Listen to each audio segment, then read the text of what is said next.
우리가 함께 나눌 하나님의 말씀은 갈라디아서입니다. 신약성경 갈라디아서 3장 21절부터 29절까지의 말씀 함께 봉독하겠습니다. 갈라디아서 3장 21절부터 29절까지의 말씀 함께 교독하고 마지막 절 합독하도록 하겠습니다. 제가 먼저 21절 말씀 읽겠습니다.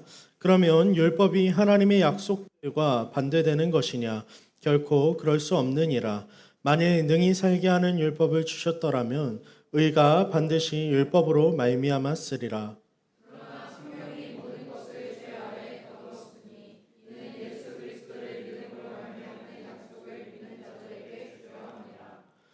믿음이 오기 전에는 우리 율법 아래에 매인바 되고 계시될 믿음의 때까지 갇혔느니라.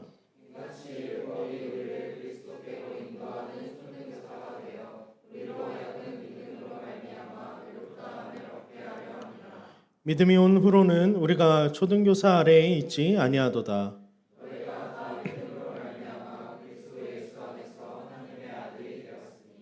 누구든지 그리스도와 합하기 위하여 세례를 받은 자는 그리스도로 옷 입었느니라.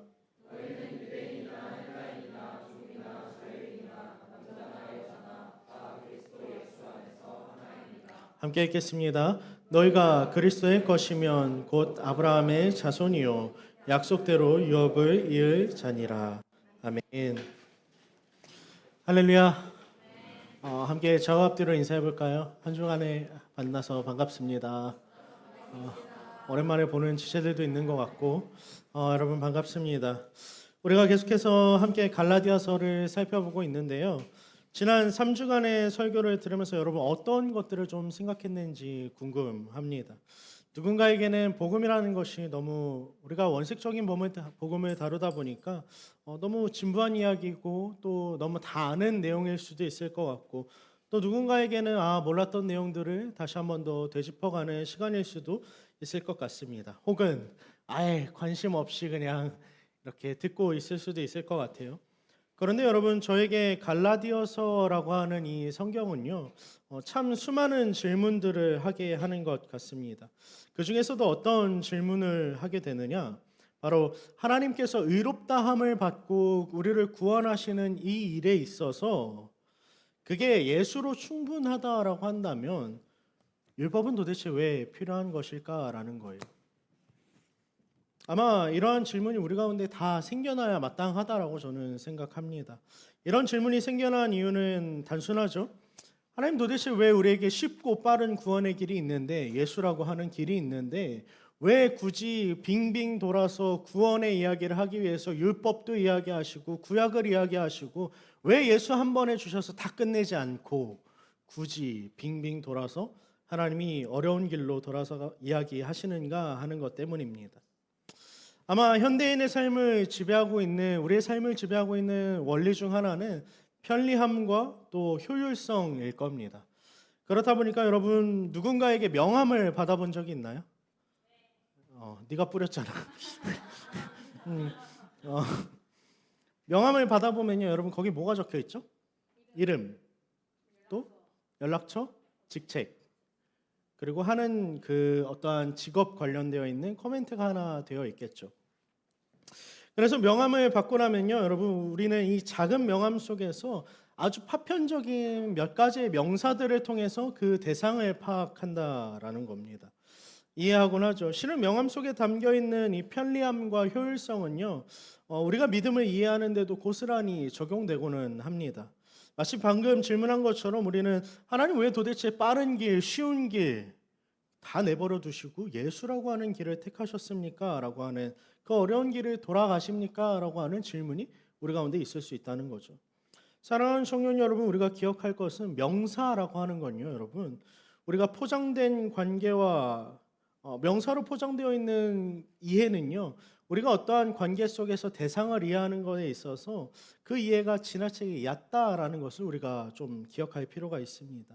대상에 대한 이해를 더 깊고 풍성하게 채우려면요, 우리에게 필요한 건 단순한 명사, 이름, 어떠한 직책, 그가 하는 일이 무엇인가라고 하는 카테고리들이 아니라 수고와 과정과 노력을 통해서 그를 알아가는 과정이 충분하게 필요하다라는 거예요.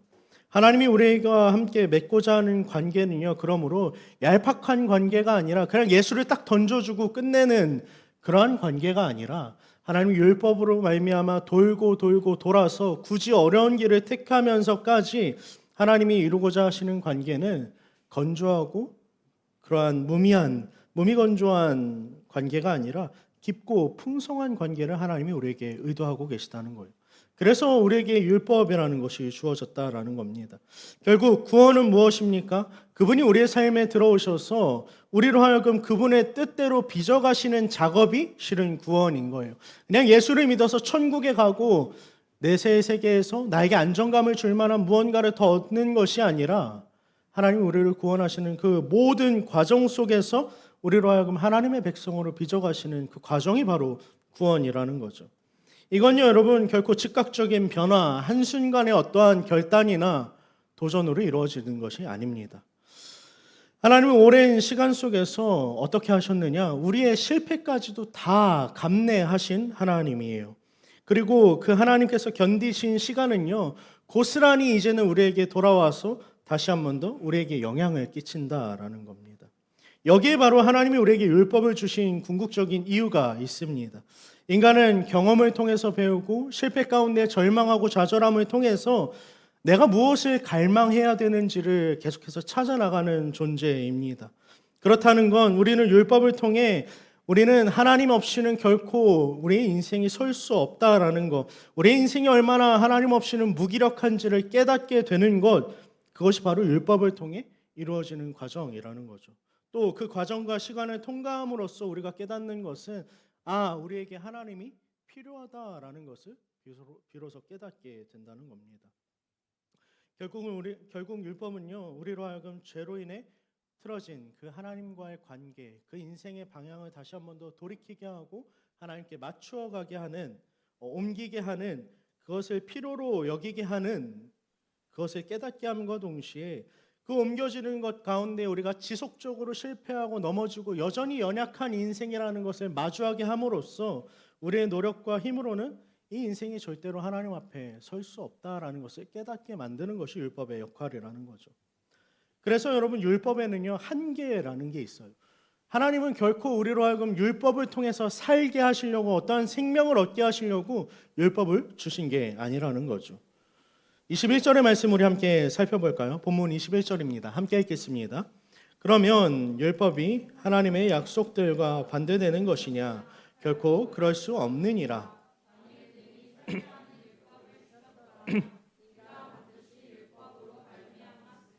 아멘. 21절에 살펴보면 여러분, 율법은 살게 하기 위해서 준 것이 아니다라고 분명하게 바울은 이야기하고 있습니다. 율법의 목적 자체가 우리를 살게 하기 위해서 생명을 얻게 하려고 주신 것이 아니라는 거예요. 이게 바로 율법의 한계인 거죠. 아무리 율법으로 이룬다 한들 그 가운데서 우리가 발견할 수 있는 건 생명이 아니라 우리의 죽음이라는 겁니다. 또한 율법은 우리를 자유롭게 할 수 없다는 한계가 존재합니다. 우리 24절 함께 읽어볼까요? 함께 읽겠습니다. 시작. 이같이 율법이 우리를 그리스도께로 인도하는 초등교사가 되어 우리로 하여금 믿음으로 말미암아 의롭다함을 얻게 하려 함이라. 아멘. 여러분, 율법이 무엇과 같다라고 24절이 이야기합니까? 초등교사와 같다라고 말합니다. 초등교사는 무엇이냐면 오늘날의 여러분 초등학교 교사를 이야기하는 것이 아니에요. 초등교사는 몽학 선생이라고 이전 번역에는 기록되어져 있는데 이들은 주로 노예들로 이루어진, 신분이 노예들로 이루어진 사람들입니다. 이 직책을 맡은 사람은 어떤 역할을 하냐면 집안의 도련님들 혹은 이렇게 공주님들을 데리고 학교 앞까지 잘 데리고 가주는 역할을 하죠. 그리고 나서 이들이 해야 되는 역할은 무엇이냐면 어떠한 교과 과정을 가르치고 지식을 가르쳐주는 역할을 하는 것이 아니라 도덕적으로 행실에 대해서 통제하고 엄격하게 규율을 가르침으로써 이들이 바른 삶을 살 수 있도록 지도해주는 역할 정도만 하는 것이 바로 초등교사의 역할입니다. 그러므로 여러분, 초등교사 아래에서는요, 온전한 교육을 받을 수도 혹은 무언가를 깨달을 수도 없다라는 거예요. 그 가운데 있는 건 무엇이냐면요, 실은 통제와 감시뿐이라는 거죠. 그러므로 여러분 율법 아래 있을 때 이 초등교사의 학문과 같은 율법 아래 있을 때 우리의 인생은 결코 자유로울 수 없다는 거예요. 우리의 신분은 종일 수밖에 없다는 거죠. 계속해서 끊임없이 통제당하고 감시당하고 무엇처럼 해야 한다라고 하는 그 강압과 압박에 시달린다는 겁니다. 결국 우리는 율법을 통해 살아날 수도 우리의 신분이 종으로부터 자유할 수도 없는 것이 바로 율법의 한계입니다. 그러므로 이제 율법으로 인해서 우리에게 예수가 필요하다는 것이 너무 자명해지는 거죠. 그분은 우리에게 오셔서 완전히 이제 다른 시대를 열어 주십니다. 그 시대는 무엇으로 말미암아 이루어지느냐? 바로 믿음이라고 하는 거죠. 여러분, 믿음은 무엇입니까? 믿음은 이전에 우리가 세상을 살아가던 방식과 완전히 다른 방식으로 이 세상을 살아가는 걸 믿음이라고 이야기합니다. 그것은 내가 무언가를 이루는 방식으로 여태껏 살아왔던 삶, 세상은 우리에게 끊임없이 무언가를 더해야 하고 무언가를 이루어야만 너의 삶이 유지될 것이라고 이야기하지만 실은 믿음은 그러한 방식이 아니라 내가 아무것도 할 수 없는 자라고 하는 그 인식, 고백으로부터 시작되는 것이 바로 믿음이라는 겁니다. 그러므로 믿음은 나로 하여금 온전히 내 삶을 어디 위에 세우게 하느냐, 나의 공로와 나의 노력이 아니라 예수 그리스도의 십자가의 공로 위에 나의 인생을 지어가는 것, 그거 서게 하는 것이 바로 믿음인 것이죠. 그러므로 믿음이란 무엇이냐? 내 모든 실패, 내 모든 절망, 그 모든 것들을 누구에게 전가시키는 작업이냐면 예수 그리스도께 전가시키는 작업이에요. 그리고 그 앞에서 그분이 나에게 모든 것들을 이루어 주셨기 때문에 내가 아무것도 할 수 없기 때문에 그분 앞에서 항복하는 작업, 그것이 바로 믿음입니다. 자, 26절 함께 읽어볼까요? 함께 읽겠습니다. 시작. 너희가 다 믿음으로 말미암아 그리스도 예수 안에서 하나님의 아들이 되었으니. 아멘. 사랑하는 청년 여러분, 우리가 기억해야 되는 건요, 믿음 안에서 우리는요 무언가를 하는 게 아니라는 것을 기억하길 바랍니다. 믿음에서 우리가 해야 되는 건 아무것도 할 수 없어서 우리가 온전히 하나님 앞에 항복하는 인생이 되어야 한다는 걸 우리가 기억해요. 그런데 여러분, 그런 질문이 들 수도 있을 것 같아요. 그렇게 아무것도 해야 되지 않는다라고 한다면, 그렇게 아무것도 안 해도 된다라고 한다면 도대체 무슨 역사가 우리의 삶 가운데 일어날 수 있겠습니까? 라고 생각할 수 있을 것 같습니다. 그런데 놀라운 건요, 여러분, 성경은 우리에게 무엇이라고 가르치냐면 우리가 스스로 무언가를 하기를 포기하는 그 순간에 누가 일하기 시작하느냐? 하나님이 일하기 시작하신다라고 말합니다. 어떤 일이 일어납니까? 27절 말씀 함께 읽어보죠. 함께 읽겠습니다. 시작. 누구든지 그리스도와 합하기 위하여 세례를 받은 자는 그리스도로 옷 입었느니라. 아멘. 앞선 26절에서 우리가 읽었었던 것은 그리스도를 믿음으로 말미암아 우리가 하나님의 아들, 하나님의 자녀가 되었다라는 선언이 있었고, 이제는 27절로 넘어오면서 바울은 믿음으로 말미암아 우리가 세례를 받았고 그 세례로 말미암아 이제는 그리스도로 옷 입었다라고 이야기해요. 여러분, 로마 시대 때 초등교사를 벗어나서 이제 성인식을 치르는 아이들에게 옷을 바꾸어 주었다라고 합니다. 그들이 옷을 바꾸어 입는다라는 것은요, 단순히 치장을 더함으로써 그 치장을 통해서 뭔가 이들이 성년이 되었다라는 것 표시하는 것을 넘어서서 그들의 신분과 소속이 변화되었다라는 것을 상징적으로 드러내는 것이 바로 그들의 의상이에요. 의복인 거죠. 그리스도로 옷 입었다라는 것은 그러므로 이제 우리가 살아가던 내 삶의 모든 것들을 벗어버리고 이제는 그리스도의 옷, 곧 그분의 영광, 그분의 이름을 내가 옷 입겠다라는, 그분으로 말미암아 내가 살아가겠노라라고 하는 선언과도 같은 겁니다. 그러므로 여러분, 그리스도로 옷 입은 자들의 삶은요 더 이상 나로 살아가는 삶이 아닌 거예요. 앞서 우리가 갈라디아서 2장 20절에서 살펴보지 않았습니까? 그러므로 이제는 내가 없고 내 안에 계신 그리스도로 말미암아 나를 위하여서 죽으신 그로 말미암아 살아간다라는 그 표현이 갈라디아서 2장 20절 가운데 잘 나타나 있는 표현이죠. 또 한편으로 그리스도로 옷 입었다라는 것은요, 이제는 우리가 어떻게 변화되었다라는 것에 초점 맞춰진 것을 넘어서서 하나님이 우리를 어떻게 바라보시는가에 대한 그 시점의 변화를 의미합니다. 그분이 우리를 보실 때 이제 어떻게 바라보시겠다라는 거예요. 죄투성이로, 실패투성이와 절망덩어리로 바라보는 것이 아니라, 그런 연약한 존재로 바라보시는 것이 아니라 우리가 옷 입은 그리스도를 통해서 우리를 바라보시겠다라고 선언하시는 거죠. 곧 우리를 바라보실 때 예수를 보셨던 것처럼 기뻐하시고 사랑하신다라고 말씀하셨던 것처럼 이제 우리를 그렇게 바라보신다라는 거예요. 그런데 여러분, 문제는 무엇입니까? 그렇게 그리스도로 옷 입었음에도 불구하고 그 옷을 입고 있는 속 안에 있는 내가 여전하다라는 거죠. 예수를 믿어도 참 변하지 않는 우리의 모습을 발견할 때가 많다라는 거예요. 그런데도 불구하고 여러분, 우리가 기억할 것은 우리가 그리스도로 옷 입었을 때에 하나님은 우리를 바라보시는 그 방법이 더 이상 내가 무언가를 이루고 무언가를 증명해내는 방법이 아니라 그리스도께서 모든 것들을 이루어내신 그것을 통해서 우리를 바라보시겠다라고 하는 것이죠. 그러므로 우리가 부족해도, 우리가 실패해도, 우리가 여전히 연약하고 여전히 속사람은 살아있는 것 같다 할지라도 그럼에도 불구하고 하나님은 우리를 의롭다, 예수처럼 바라봐 주시는 겁니다.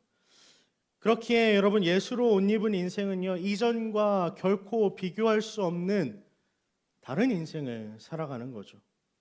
이전에는 바랄 수도 없었던, 비할 수도 없었던 영원한 존엄과 존귀와 영광을 온전히 옷 입는 삶인 겁니다.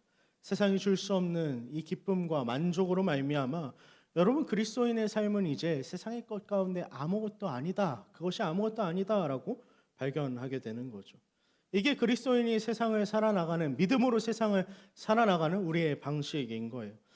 마치 세상의 명예나 부나 권력이나 이런 것들을 분명하게 인정하는데 그것들이 좋다라고 여전히 인정되는데 성경이 그러지 말라고 말하는 것처럼 느껴져서 그렇지, 바라보지 말아야지, 이런 차원의 문제가 아니라요, 여러분. 하나님께서 우리에게 주신 영광으로 말미암아, 존귀함으로 말미암아, 그 사랑과 은혜와 구원의 감격으로 말미암아 진짜로 세상의 것들이 아무것도 아니게 됨을 깨달아서 이제는 그 세상이 맛없게 느껴지는 겁니다. 그것이 바로 그리스도인이 이 땅을 살아가는, 세상에 살아가는 방법이라는 거죠. 여러분, 바라건대 여러분 인생 가운데 진짜 하나님이 존귀하게 여겨주시는, 여러분을 구원하셨다라고 말씀하시는 그 은혜와 그 감격에 사로잡혀서 세상의 것이 아무것도 아니구나라는 것을 깨달을 수 있는 그 믿음이 여러분 가운데 있기를 주님의 이름으로 간절히 소망하고 축복합니다. 또 두 번째로 예수를 믿는 자들에게 나타난 변화는요, 28절에 등장합니다. 함께 읽어볼까요? 함께 읽겠습니다. 시작. 너희는 유대인이나 헬라인이나 종이나 자유인이나 남자나 여자나 다 그리스도 예수 안에서 하나이더라. 아멘. 여러분, 우리가 살아가는 세상은요, 자신의 정체성을 파악함에 있어서 수많은 방법을 사용하지만 주로 우리는 비교하는 방법을 사용하고는 합니다. 남들과의 비교 속에서 저 사람과 나는 다르구나, 이렇게 다르구나, 나는 무엇이 없고 저 사람은 무엇을 더 가졌고 라고 하는 그 비교 속에서 여러분, 우리는 선을 긋기 시작하고 수많은 차별과 편견과 특권과 우월로 자신의 정체성을 점철시키죠. 여러분, 그런데 그런 우리에게 복음은 어떤 변화를 가져오기 시작합니까? 오늘 28절의 말씀은 우리에게 이렇게 이야기합니다. 그리스도 예수 안에서 다 하나다라고 이야기하고 있어요. 세상의 사람들은 사람의 재능과 능력으로 그를 평가하고 그가 무엇을 할 수 있는지 가늠하고 그것들을 통해서 그의 존재의 어떠한 깊이를 이야기하지만 여러분, 복음은 우리가 열심히 나누어 놓은 그 선을 다 지워버리고 다시 한 번 더 복음 앞에서, 하나님 앞에서 우리로 하여금 너나 나나 동일하게 은혜가 필요한 자들, 하나님의 사랑을 갈구하는 자들, 그러한 인생임을 우리에게 이야기해 주는 겁니다. 고로 여러분, 복음은 우리가 지닌 이제 이 세상 가운데 우리가 살아갈 때 세상이 갖고 있는 구조와 질서와는 완전히 다른 방법으로 사람을 바라보게 만들고 이제 다시 한 번 더 그 복음을 경험하는 인생은 그 자신을 이야기할 때에 온갖 차별과 분열 가운데에서 스스로를 자유시킬 수 있는 능력이 그에게 주어지는 것이죠. 그러므로 여러분, 이제 우리를 움직이는 것, 우리를 평가하는 그 기준은 무엇입니까? 유일하게 예수 그리스도의 사랑 하나뿐이라는 겁니다. 그리스도께서 자신을 내어주신 것처럼 이제는 스스로를 내어주게끔 만드는 사랑, 우리를 움직여서 스스로를 쳐서, 자유인이지만 스스로를 쳐서 복종시키게 만드는, 마치 스스로 자처해서 종이 되는 것 같은 그 인생을 우리로 하여금 살아가게끔 한다는 거예요. 이렇게 그리스도께서 자신을 내어주신 것처럼 우리가 타인에게 내 삶을 내어주기 시작할 때 여러분 이것은 우리의 삶의 경계를 허물기 시작하고 사랑 안에서 한 몸된 지체를 사랑하는 그 사랑을 꽃 피워내기 시작합니다. 사랑하는 청년 여러분, 28절의 말씀은 우리에게 이렇게 이야기하고 있어요. 유대인이나 헬라인이나 종이나 자유인이나 남자나 여자나 라고 말이죠. 시대에 따라 상황에 따라 수많은 사람들은 기준을 갈라놓고 그 기준에 따라서 사람들을 평가하지만 우리는 결코 그러한 평가를 내리는 사람들이 아니라는 거죠. 이제 그 가운데서 이제 자유할 수 있다라는 거예요. 사랑하는 청년 여러분, 우리 공동체가 이 복음을 가짐으로 말미암아 바라원대 서로 사랑할 수 있는 공동체가 되길 원합니다. 하나님이 우리를 부르신 것은 그냥 개개인을 부르신 것도 있지만 우리 한 사람 한 사람이 하나님 앞에서 하나 되게 하시기 위해서 차별 없이 우리를 부르셨음을 기억하길 축복합니다.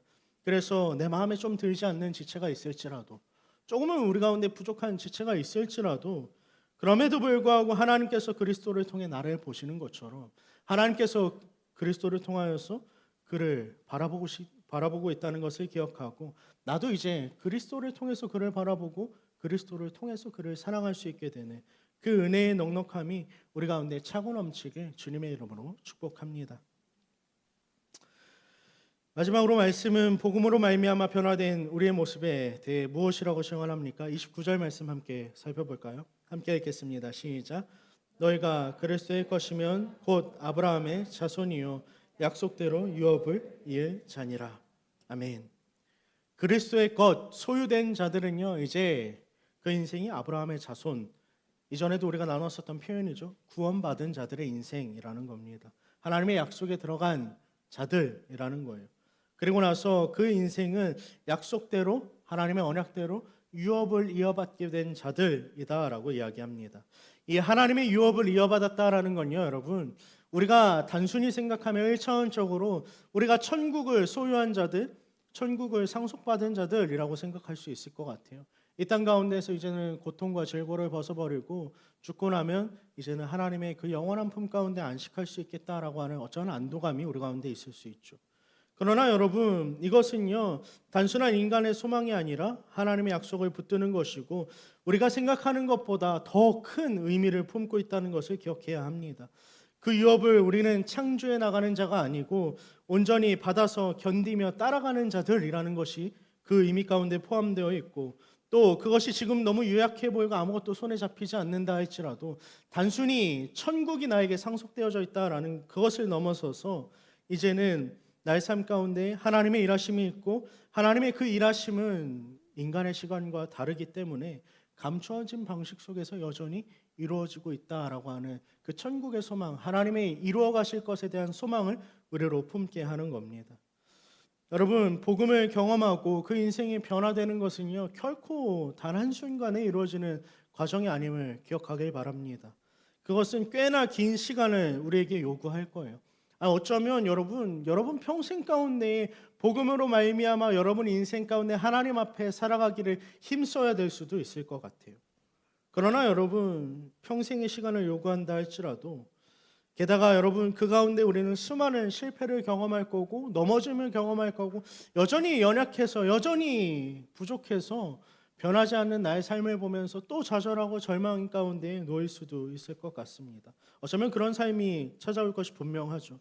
그러나 여러분, 아브라함은 오랜 기간 동안 기다림 속에서 실패 속에서도 그 유업, 하나님이 주시겠다라고 하셨던 그 약속을 믿음으로 견디고 버팀으로 결국 그 약속을 보았던 사람입니다. 사랑하는 청년 여러분, 하나님을 신뢰하길 축복합니다. 믿음의 삶은 내가 아니라 하나님께서 이끌어 가시는 겁니다. 그러므로 그것을 신뢰함 속에 살아가는 삶이야말로 여러분 실은 견디는 그 삶이야말로 우리에게 하나님이 주신 유업인 것이죠. 단순히 천국 가고 끝나는 것이 아니라 이 땅 가운데에서 하나님이 다 감당하셔야 했던 그 율법, 그것의 성취를 다시 한 번 더 밟아가면서 여전히 나는 실패하지만 하나님의 사랑이 얼마나 큰지를 우리로 하여금 다시 한 번 더 확인하게 하신 것, 그것이 바로 하나님이 우리에게 허락하신 유업이라는 겁니다. 그렇게 오늘도 우리를 견디게 하시고 또 버티게 하시는 그 하나님의 은혜 앞에 나아가는 우리가 되길 주님의 이름으로 축복합니다. 말씀을 마무리하도록 하죠. 사랑하는 청년 여러분, 여러분에게 복음은 무엇입니까? 여러분은 그리스도를 누구라 알고 있고 여러분은 하나님 앞에서 어떤 인생을 살아가고 있습니까? 그러나 여러분, 우리가 기억할 것은 복음 앞에 우리가 할 것이 아무것도 없다라는 거예요. 하나님이 이미 이루어 놓으셨고 우리는 그 이루어 놓으신 것을 취하면 됩니다.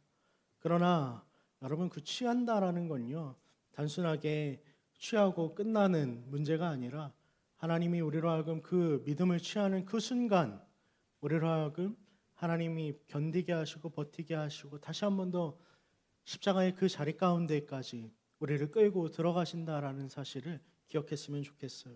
그래서 십자가의 자리가 죽음의 자리일지라도 그 죽음의 자리에서 다시 한 번 더 부활의 영광을 피워내신 하나님의 승리를 날마다 경험하며 나아가는 우리가 되길 주님의 이름으로 축복합니다.